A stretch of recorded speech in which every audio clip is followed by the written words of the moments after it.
మనము నిజముగా దేవుని ఎదుట భయము భక్తి కలిగి ఉన్నప్పుడు ఆయన మనలను బట్టి ఆనందిస్తూ ఉంటున్నాడు. యాక్టింగ్ గా, నటన కాదు. భయపడినట్టుగా కొంతమంది నటిస్తారు, అది కాదు. దాన్ని మనుషులు ఒకవేళ ఎదురు చూడొచ్చు, కానీ దేవుడు మన నటన భక్తిని ఎదురు చూడట్లేదు. హల్లెలూయా. నువ్వు దేవునికి భయపడుతూ ఉన్నావా? సంఘములో మాత్రము కాదు, బయటికి వెళ్ళిన నీ జీవితము దేవుని ఎదుట భయము భక్తి కలిగిన జీవితం అయి ఉండాలి. ఈరోజు నటన జీవితము చాలా మందికి ఏమైపోయిందంటే నార్మల్ అయిపోయింది, క్యాజువల్ గా.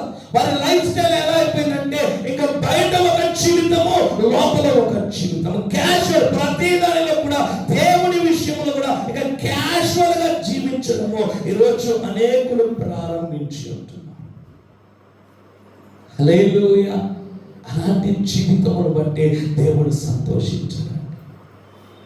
ఇంకొకటి మనం చూస్తూ ఉన్నాము, కంఫర్టబుల్. మనకి కంఫర్టబుల్ గా ఉంటే దేవుణ్ణి సేవిస్తాం. అంటే దేవుణ్ణి సేవించాలంటే వాళ్ళకి కంఫర్ట్ అనిపించాలి. ఈరోజు అలా అయిపోయారండి అందరూ. వాళ్ళకి ఏ విషయంలో అబ్బా ఇది నాకు కంఫర్టబుల్ అంటే, కంఫర్టబుల్ అంటే ఏదో దేవుడు చూస్తాడు, ఆదరిస్తాడు, అది కాదు. ఈ కంఫర్టబుల్ ఎలాగంటే నేను ఇదే చేయగలను అంతే, దాంట్లో కంఫర్టబుల్ అయిపోయారు. హల్లెలూయా.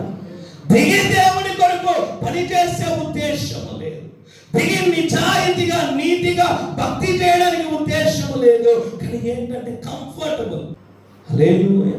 ఈరోజు చాలా మంది ఆ కంఫర్ట్ జోన్ లో సెటిల్ అయిపోయారు. అలాంటి జీవితం వలన దేవునికి సంతోషం.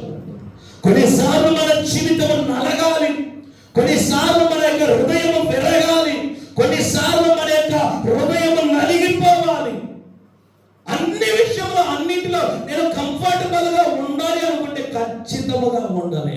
ఒకవేళ ఈ రోజు మనం ఉంటున్నామేమో అది తాత్కాలికం. హల్లెలూయా. మన భక్తి మన ఇష్టమని మనకి ఎలా అనుకూలమో అలా మనము తీసుకోకూడదండి. హల్లెలూయా.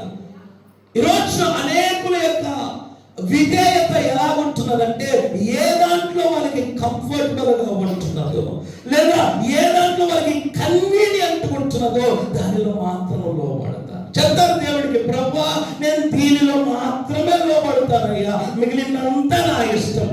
ఈరోజు అనేకుల జీవితం ఏమైపోయిందంటే కన్వీనియంట్ అయిపోయింది. ప్రతి దానిలో వాళ్ళు కన్వీనియంట్ అయిపోతూ ఉన్నారు.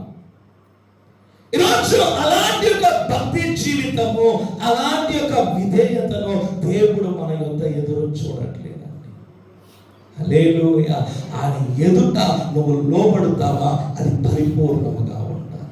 ఆయన ఎదుట నువ్వు భయము భక్తితో జీవిస్తావా, అది పరిపూర్ణముగా ఉండాలి. నీ విధేయత పరిపూర్ణముగా దేవునికి అవసరమై ఉంటుంది. హల్లెలూయా.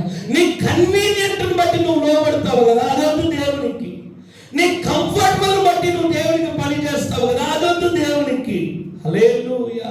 క్యాజువల్ గా దేవుని ఆరాధించడానికి వస్తావు కదా, అది వద్దు దేవునికి. మరి దేవునికి అవసరమైనది ఏంటంటే నిజమైన భక్తి, యథార్థముగా నీ హృదయములో నుండి వచ్చే భయము భక్తిని ఎదురు చూస్తూ